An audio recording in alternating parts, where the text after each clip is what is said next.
Če pogledava tale dnevni profil, noči so krasne, nekih nihanj ni, mogoče malo več nihanj tlele Fircologa! Divja, naj pa zanima, kaj je to sladkorna bolezen.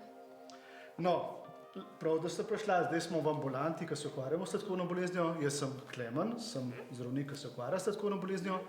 To je Ula. Jaz pa imam sladkorno bolezen. Jaz sem Mila, jaz sem pa Cene. Kako pa dobiš sladkorno bolezen? To je dobro vprašanje. V resnici nisem prepričan, da čisto dobro vemo. Torej, ni pojasnjeno, zakaj do sladkorne bolezni pride. Zdaj, če vidite recimo tale graf, to je sladkor, ki niha gor in dol. In v telesu, ki nima sladkorne bolezni, to poteka spontano. Torej, telo izloči inzulin. Ta inzulin poskrbi, da sladkor, ki ga zaužijemo, ko recimo kaj pojemo, kaj sladkega popijemo, ta sladkor potem iz krvi pride v celice. Zdaj pa, če imamo sladkorno bolezen, so pa te celice pokvarjene. Ne delajo tega, kar morajo. Ne izločajo inzulina in potem sladkor ne zna iz krvi v celice, vstaja v krvi, sladkor rečemo, da je povišen. Kako pa veš, da imaš sladkorno bolezen? A se spomniš ti, ko si zbolela, kakšne težave si takrat imela, ko si prišla v bolnico? Veliko sem bila žejna, pa veliko sem hodila na WC. No, to recimo sta glavna znaka, kako prepoznamo sladkorno bolezen. Koliko si bila pa stara, ko si dobila sladkorno bolezen? Dobila sem jo približno konec 1. razreda, takrat sem bila stara 6 let. Kako pa pozdravimo to bolezen? Ula, a lahko pozdravimo sladkorno bolezen? Ne, žal še ne moremo. Kar pa lahko naredimo je pa to.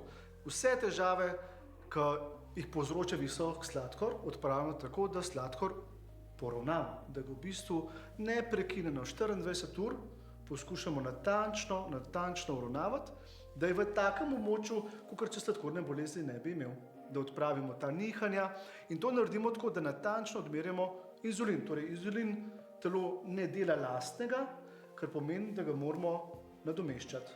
Nadomeščamo ga lahko z različnimi pripomočki, recimo Ula uporablja Inzulinsko črpalko. Kaj pa imaš tu na roki? To pa je v bistvu senzor, ki je povezan z inzulinsko črpalko in meri moj sladkor v krvi. Sporoča v črpalko, koliko je moj sladkor in potem črpalka glede na moj sladkor po cevki dovede inzulin v moje telo. A ti imaš to skozi gor ali si tudi kdaj snamaš?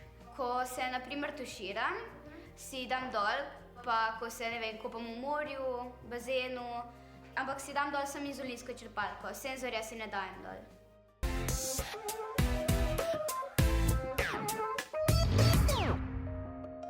A ti težko živeti s to boleznijo?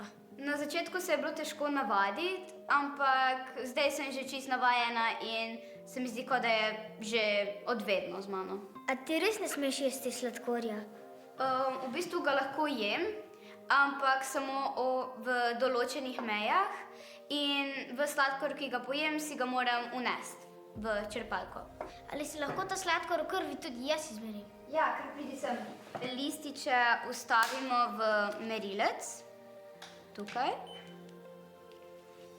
Tu nastavimo debelino.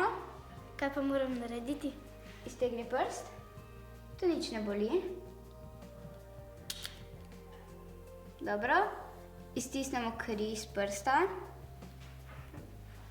Še malo, tako, prislonimo k merilcu in zdaj ti meri. Sladkorja imaš 5,9. To je normalen sladkor. Kaj pa se bi zgodilo, če ne bi zdravili te bolezni? A veste, kako izgleda malinovec? Ja. Sirup. Ja. No, če bi zdaj malinovec polila tlele po mizi, kaj bi se zgodilo? Kakšen bi bil? Tak lepljiv bi bil, a je tako, ne? No, da če je sladkor v krvi povišan, ima tako učinko kar malinovec. To pomeni, da se veže, prilepi se na vse. Prilepi se na žilo, prilepi se na žile v srčku, kasneje v možganih, v ledvičkah, a ne, kar pomeni, da visok sladkor, ki vztraja dlje časa v telesu, in to govoriva leta, desetletja, ne, dolgoročno okvarja vse organe. Zato je glavna naša skrb, da imamo sladkor čim bolj pod kontrolo, da je čim bolj v normalnem območju. Če pa takrat, ko zboliš, ko nimaš čisto nič inzulina, ne bi tega prepoznal, je pa to lahko življenjsko nevarno. Kakšni so pa Ulini rezultati danes? Ja, Ula in cela družina zelo natančno vodi sladkorno bolezen, pazijo na zdravo prehrano, tako da v resnici bomo samo spodbudili, da še naprej tako dela, da zdravo je in da tudi se dovolj giba oziroma pleše. Čestitam!